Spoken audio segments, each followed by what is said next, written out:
The Blake mansion stood like a timeless sentinel against the endless New York skyline. Its high arches and towering windows reflected the golden hues of the autumn sunset. A beauty lost on Nathaniel Blake, who sat alone in his study. His untouched glass of bourbon caught the light, but his eyes were fixed on the horizon, as if seeking something he knew he'd never find. "Mr. Blake," came Margaret Winter's familiar voice as she entered the room. She held a sleek black folder, her expression careful, the profiles of the candidates he requested. Nathaniel glanced at her but didn't respond immediately. He turned his chair to face her, his deep-set gray eyes filled with a fatigue that years of wealth and power couldn't erase. "How many this time?" he asked flatly. 16, sir, all highly recommended, with strong experience in pediatric care." Margaret placed the folder on his desk, her tone professional but laced with subtle concern. Nathaniel flipped through the documents without focus. Every resume seemed perfect on paper, but he'd learned long ago that perfection often masked flaws. He sighed and shut the folder. "Schedule interviews with the top 3 for tomorrow." Margaret hesitated, the pause breaking her usual efficiency. "Dr. Lee called earlier. She mentioned again that Sam needs consistency. Changing caretakers every few months. I pay Dr. Lee to monitor my son's health, not to tell me how to run my household." Nathaniel interrupted, his voice clipped. Margaret nodded. "Understood, sir. One more thing? Sam asked if you'd have dinner with him tonight." Nathaniel stiffened, his jaw tightening. "Tell him I'm busy." "I did, sir, but he asked me to remind you that he misses you." Margaret's voice softened, her years of loyalty giving her the courage to say what others wouldn't. Nathaniel closed his eyes briefly, a flicker of guilt crossing his face. "Cancel my calls for the evening. I'll be there." Margaret left without another word, though her small smile lingered as she closed the door.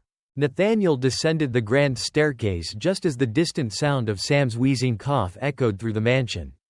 It was a sound he had grown accustomed to but never truly immune to.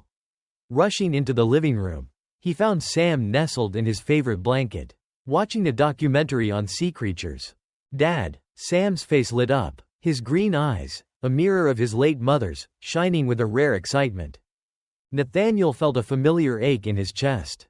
Sam was the very image of Olivia, from his golden curls to the quiet curiosity that filled his gaze. "How's my favorite explorer doing?" "Good," Sam replied, though his voice was hoarse. "Mrs. Dawson said I shouldn't get too excited, but it's hard not to. Did you know giant squids can grow longer than a bus?" Nathaniel sat beside him, a small smile tugging at his lips. "I didn't, but now I do." As they shared a quiet dinner of Sam's favorite pizza, Nathaniel caught glimpses of the boy's vibrant imagination. It was moments like this that reminded him how fragile and precious their time together was. Sam's laugh was a rare melody, one Nathaniel vowed to protect at all costs. Later that night, in the sanctuary of his private office, Nathaniel turned on the security feed. Each room of the mansion appeared on the monitors, a nightly ritual to ensure everything was in order. His gaze lingered on Sam's room, where Mrs. Dawson tucked the boy in and read to him from his favorite book. Tomorrow, he thought grimly, he would meet the candidates. One of them would have to work, because Sam deserved more than a father too haunted by the past to be fully present. The next morning, the interviews were underway in Nathaniel's sunlit office. The first 2 candidates were polished, their answers flawless but rehearsed. Nathaniel's patience wore thin until the 3rd candidate walked in. "Elena Garcia," Margaret announced. Elena stepped forward, dressed in a modest beige blouse and tailored slacks. Her dark brown hair was tied back in a simple braid, and her deep hazel eyes reflected a quiet confidence. Unlike the others, she didn't seem fazed by Nathaniel's sharp gaze. "Your resume is impressive," Nathaniel began, his tone formal. "You've worked extensively with children who have medical needs." "Yes," Elena replied with a small nod. "My younger sister had cystic fibrosis. Caring for her is what inspired my career in pediatric nursing." Her voice held an honesty that caught Nathaniel off guard. "And your sister?" "She passed away 5 years ago." The glimmer of sadness in Elena's eyes was unmistakable, but her tone remained steady. "It was difficult, but it taught me that care is more than protocols. It's about building trust and creating a safe space." Nathaniel leaned back in his chair, studying her. "This position requires full-time commitment. There are security cameras throughout the house. and privacy will be limited. I understand, Elena replied. If I were in your position, I'd do the same. Nathaniel narrowed his eyes. Are you questioning me, Ms. Garcia? No, she said with a slight smile. I'm saying I'd protect my family with the same vigilance. For the first time in years, Nathaniel felt a flicker of curiosity, not just about her qualifications but about the person behind them. Would you like to meet my son? Nathaniel led Elena down the marble staircase to the second floor. The house felt as imposing as the man himself, grand but heavy with silence. They stopped outside Sam's room, where the soft hum of a nebulizer could be heard. Nathaniel hesitated for a brief moment before opening the door. Sam was perched on the edge of his bed, a blanket draped over his shoulders like a cape. His pale complexion contrasted with the golden curls framing his face. His green eyes, full of curiosity, shifted from the documentary playing on the TV to the unfamiliar woman standing in the doorway. Sam, Nathaniel said, his voice softer than usual. This is Elena. She's here to see if she can help take care of you. Elena smiled warmly, stepping into the room. Hi, Sam, I hear you like documentaries about the ocean. Sam's eyes brightened, though he glanced at his father for reassurance before speaking. I love them. Do you? I do, Elena replied, kneeling so they were at eye level. Did you know that some dolphins have been known to help save humans stranded in the water? Sam grinned. Really? Really? Maybe you can teach me more about the ocean, she said. It sounds like you're the expert. Nathaniel watched the interaction closely. Sam's usual wariness around strangers seemed to melt under Elena's gentle demeanor. For the next 20 minutes, Elena and Sam spoke about humpback whales, coral reefs, and underwater volcanoes. When Sam began to cough, Elena instinctively handed him a glass of water and guided him through controlled breathing exercises, weaving them into the conversation so naturally that Sam didn't seem to notice he was being treated. Nathaniel's chest tightened. He hadn't seen Sam this animated in months. Dad? Sam turned to him after a while. Can Elena stay for dinner?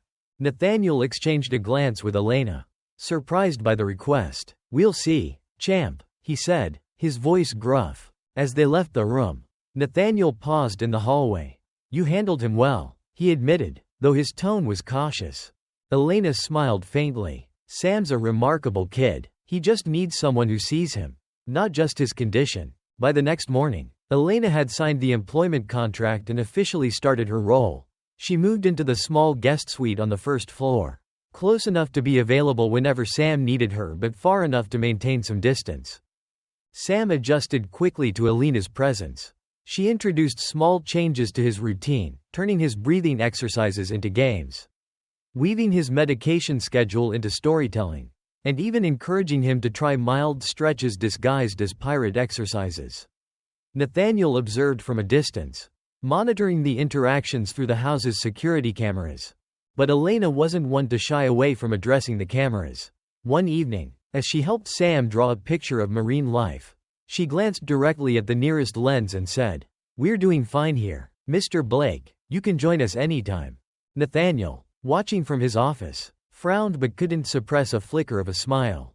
Weeks passed, and Elena's influence began to ripple through the household. Sam grew more confident, his laughter echoing through the previously somber halls. Even Margaret noticed the change. One would think you hired a miracle worker, Margaret quipped one day as Nathaniel reviewed business contracts. She's doing her job, Nathaniel replied, though his voice lacked conviction. Maybe, Margaret said, a knowing look in her eyes. But she's also doing what no one else has managed, getting through to you and Sam. That evening, Nathaniel came home early. He found Elena and Sam in the garden, where she had set up a small telescope for stargazing. Sam was bundled in a jacket, his cheeks pink from the crisp night air, while Elena explained the constellations. You're letting him go outside? Nathaniel's voice was sharp as he approached. Elena straightened, unflinching. He needs fresh air, Mr. Blake. The doctor approved short, supervised outings. Sam's health is important, but so is his happiness. Nathaniel glanced at Sam, who looked up at him with a wide smile. Dad, look, Elena showed me Orion's belt. Nathaniel sighed, the tension in his shoulders easing slightly. Be careful, he said gruffly, but his gaze softened as he watched his son. A month into her employment, Elena stumbled upon a locked drawer in the study while searching for Sam's medical records. It wasn't her place to pry. But the name, Isabella Blake, on an old envelope caught her attention. The file detailed the car accident that had taken her employer's wife. The words, "brake failure," stood out starkly. Her heart sank. She didn't want to believe that Nathaniel's paranoia and overprotectiveness were rooted in something darker than grief. But before she could think further, Nathaniel appeared in the doorway. "What are you doing?" His voice was sharp, his face stormy. "I was looking for Sam's updated medical records," she said, her voice steady but tinged with guilt. "This fell out." Nathaniel's jaw tightened. "That's private." "I know, and I'm sorry. But Nathaniel," she used his first name for the first time, "this isn't just grief. You're carrying a burden no one else can see." Nathaniel's expression hardened. "Get out." For the first time since she arrived, Elena felt like the ground beneath her had cracked. She returned to her room, unsure if she'd still have a job the next morning.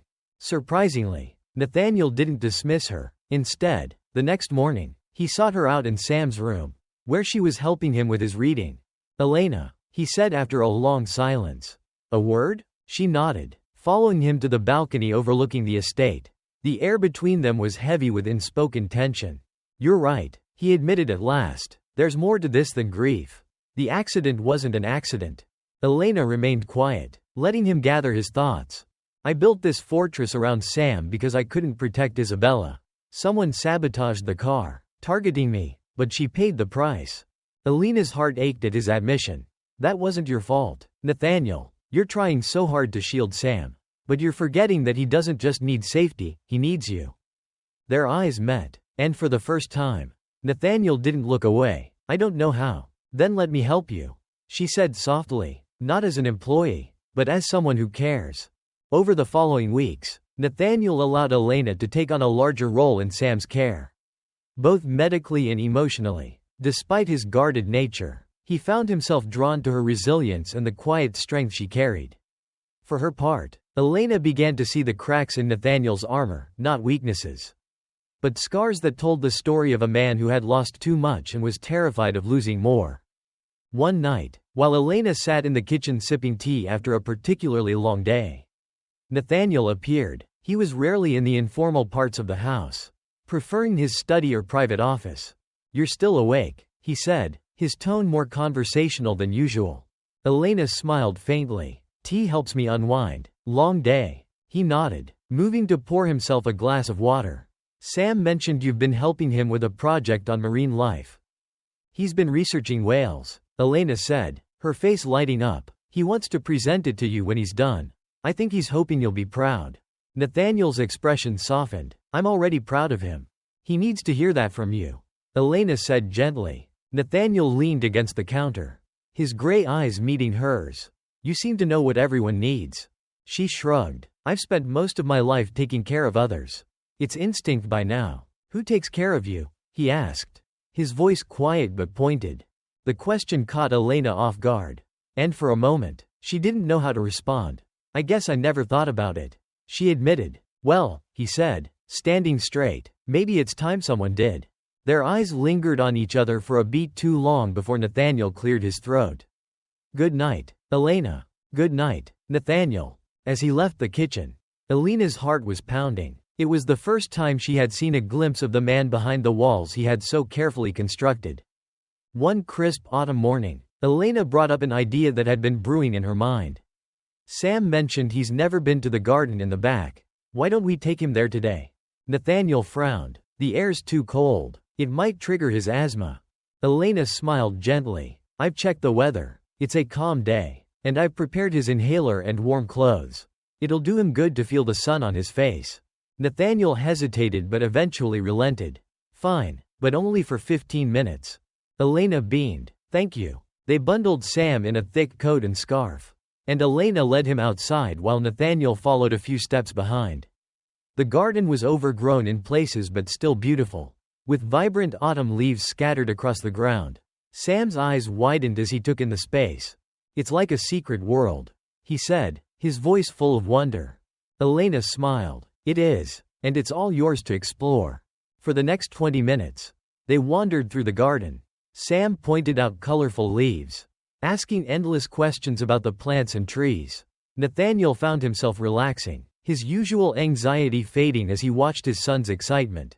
At one point, Elena picked up a bright red leaf and handed it to Sam. "This is called a sugar maple leaf. It's the same tree they use to make maple syrup. Can we keep it?" Sam asked. "Of course," Elena said. "We can press it between pages of a book so it lasts forever." Nathaniel watched the interaction with quiet admiration. He had underestimated how much his son needed moments like this. Moments of joy that couldn't be found within the sterile walls of the house. That evening, after Sam had gone to bed, Nathaniel found Elena sitting on the patio, gazing at the stars. He hesitated for a moment before joining her. "Thank you for today," he said. "Sam, he hasn't smiled like that in a long time." "It's what he deserves," Elena replied, her voice soft. "He's a remarkable boy." Nathaniel sat beside her, the cool night air wrapping around them. "I've been thinking about what you said, about letting him hear that I'm proud of him." "And? You're right," he admitted. "I've been so focused on protecting him that I've forgotten how much he needs to feel loved." Elena turned to him, her hazel eyes shining. "It's not too late to change that." For a moment, they sat in silence, the weight of unspoken words hanging between them. Finally, Nathaniel broke the stillness. "Elena," he began, his voice unsteady, "you've done more for Sam in a few weeks than I've managed in years. And you've done more for me than I think you realize." Her breath caught, but before she could respond, Nathaniel stood abruptly. "Good night, Elena." She watched him go, her heart heavy with a mixture of emotions she wasn't ready to name. Just as the mansion seemed to be finding its rhythm, a shadow from Nathaniel's past emerged. Victor Lane, Nathaniel's lawyer, arrived unannounced one afternoon, his expression grim. "We need to talk," Victor said, pulling Nathaniel aside. Elena, who was in the kitchen with Sam, noticed the tension but didn't pry. Later that evening, she overheard fragments of their conversation. "The investigation's reopening," Victor said. "They're re-examining Isabella's accident." Nathaniel's voice was low and strained. "Do they have new evidence?" "Not yet, but they're questioning whether the brake failure was truly accidental." Elena's stomach churned. She had suspected something was amiss, but hearing it confirmed was unsettling. That night, as Nathaniel sat alone in his study, Elena knocked on the door. "Can I come in?" He nodded, looking exhausted. "I heard what Victor said," she admitted, stepping inside. "I'm sorry you're going through this." Nathaniel sighed, rubbing his temples. "It's not just about me. If they find out someone sabotaged the car, it could mean I wasn't just careless. It could mean I put Isabella in harm's way." "You didn't know," Elena said firmly. "Whoever did this wanted to hurt you. It's not your fault." Nathaniel looked at her, his gray eyes filled with a vulnerability she hadn't seen before. "How do you carry so much? Losing your sister, dealing with all of this?" Elena smiled sadly. "Because life doesn't stop. It hurts, but you have to keep going. And sometimes, you find people who make it worth it." Their gazes locked, and for the first time, Nathaniel allowed himself to believe that maybe, just maybe, he didn't have to face everything alone. The days following Victor's revelation were tense. Nathaniel became more withdrawn, his usual controlled demeanor laced with restlessness.